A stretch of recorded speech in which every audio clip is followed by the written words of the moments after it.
এই সমস্যার সমাধান প্রথম বের করলো চীনারা। চীনারা বলল, আপনি সোনা জমা রাখবেন একটা নিরাপদ জায়গায়, আর ওই সোনা জমা রাখার বদলে আপনি একটা কাগজের রিসিপ্ট নিয়ে যাবেন, এবং ওই কাগজের রিসিপ্ট দিয়েই আপনি লেনদেন করতে পারবেন, এবং যখন দরকার হবে তখন আবার সোনা তুলে নেবেন, নো প্রবলেম।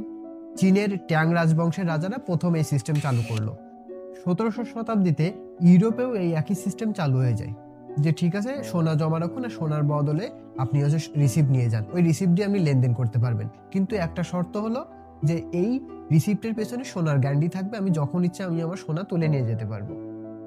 এই যে সিস্টেম চালু হলো, এটাকে বলা হয় গোল্ড স্ট্যান্ডার্ড। আর এই গোল্ড স্ট্যান্ডার্ডটাই হচ্ছে আর আজকের অর্থনীতির ভিত্তি। কিন্তু এখানেই গল্পের টার্নিং পয়েন্ট, সেটা কেন একটু পরে বলছি। তো ইউরোপে লেনদেন চলছে। এ সময় মধ্যযুগে ইতালীয় ব্যাংকাররা একটা জিনিস খেয়াল করলেন, যে সবাই সোনা তো রেখে যায়, কিন্তু সবাই সোনা একসাথে নিতে আসে না। তো তারা এখানে একটা অপরচুনিটি খুঁজে পেলেন।